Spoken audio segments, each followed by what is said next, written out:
ईमानदार साड़ी व्यापारी। किसी ने सही कहा है, जब सारे लोग झूठ बोलकर अमीर बन रहे हो तब जो सच्चा रहता है वही असली अमीर होता है दिल से। और यह कहानी है भोलानाथ साड़ी वाले की, गांव में सबसे ईमानदार पर सबसे परेशान व्यापारी की।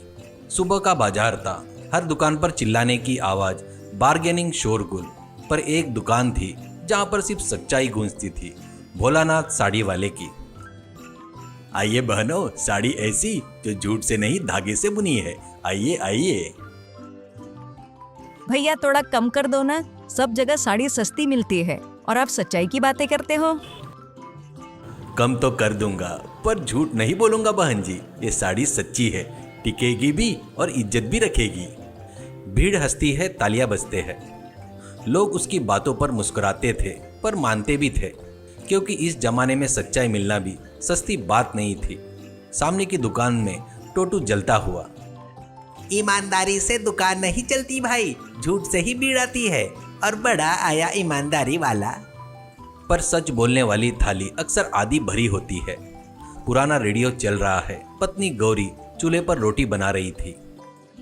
भोला जी, पूरे दिन में 2 ही साड़ी बिकी है, बाकी व्यापारी तो धंधा बढ़ा रहे हैं। हम दिन ब दिन पीछे जा रहे हैं, ऐसे से कैसा होगा। अरे गौरी, झूठ बोलकर तो साड़ियाँ बेच दूंगा, पैसे भी कमाऊंगा, पर भगवान को चेहरा कैसे दिखाऊंगा। बेटा चिकू धीरे से बोलता है, पापा कल स्कूल में ईमानदारी का भाषण दूंगा, आपका नाम लूंगा, हमारे पापा ईमानदार है बोलूंगा। थोड़ी देर सन्नाटा, रेडियो पर गीत बजता है, सच का रास्ता कठिन सही। अगले दिन बाजार में एक चमकदार कार रुकी। निकले सेठ दीवान चंद, गांव में सबसे चालाक व्यापारी।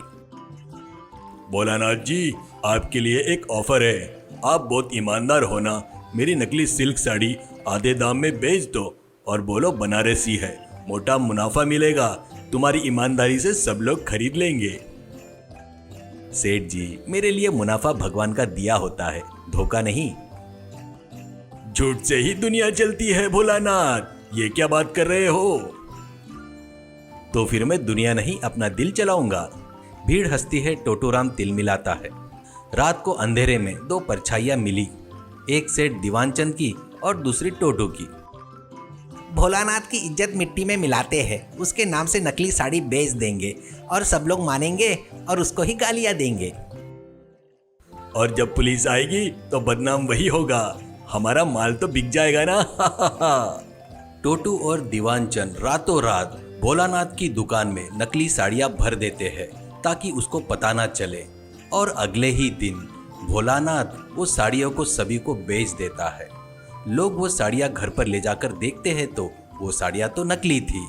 वो नकली साड़ियां देखकर सभी लोग पुलिस स्टेशन में भोलानाथ की कंप्लेंट के लिए जाते हैं। सुबह होते ही पुलिस आ जाती है और साथ में आया एक अजीब सा आदमी, टोपी ढीली, गले में सीटी और हाथ में झाड़ू जैसा कलम, झोला छाप शानदार एंट्री के साथ। Stop the project, I am detective Narayan झोला छाप, गवर्नमेंटली अप्रूव्ड बाय माई सेल्फ। भीड़ हंसती है, साहब मैं झूठा नहीं हूँ, किसी ने मुझे फंसाया है, मेरा यकीन कीजिए। शांत रहो, ये इसकी डायरेक्शन नॉर्थ ईस्ट में है। अब मैं साड़ी को सूंघकर बताऊंगा सच्चाई। वो साड़ी सूंघता है और जोर से छींकता है। ओहो, इसमें हॉनेस्टी का केमिकल नहीं है, लगता है कुछ गड़बड़ है दया। लोग ठहाके लगाते हैं। अरे पुलिस वालों, यहाँ पर सीसीटीवी कैमरा दिख रहा है मुझे, एक बार चेक करके तो देखो, लगता है वहीं पर कुछ ना कुछ मिलेगा और जिसने भी ये काम किया है उसका तो पता चल जाएगा, जल्दी करो। पर तभी पुलिस को एक सीसीटीवी क्लिप मिलता है। सीसीटीवी में जो दिखा था उससे सबके मुंह बंद हो गए। वीडियो में टोटू और दीवानचंद नकली साड़ी भरते दिखते हैं। अरे ये तो वही है, सेठ दीवानचंद और टोटूमल, ये उन्हीं का काम लगता है। मेरी सच्चाई को बदनाम करने वाले यही है साहब, देखा मैंने कुछ भी नहीं किया है। कॉन्फिडेंट क्रिमिनलिटी, अरे पुलिस वालों इनको पकड़ लो, before they run it run, जल्दी जाओ और पकड़ो। पुलिस दोनों को पकड़ लेती है और इस तरह भोलानाथ की सच्चाई ने फिर साबित कर दिया, झूठ चाहे कितना चमके, सच्चाई की चमक कभी नहीं मिटती। गांव वाले तालियां बजाते हैं। चिकू खुश होकर, पापा अब सब बोल रहे हैं ईमानदार साड़ी वाला रॉक्स, आप एकदम हीरो हो मेरे। देखा, भगवान ने देर की पर अंधेर नहीं की। सच की कीमत देर से मिलती है पर मिलती जरूर है। झोला चाप बीच में कूदता है। और अब मुझे भी एक साड़ी दे दो भाई, मैं ईमानदारी इंस्पेक्टर लुक में घूमना चाहता हूँ। ये है। सब हंसते हैं। बैकग्राउंड में खुशी का संगीत।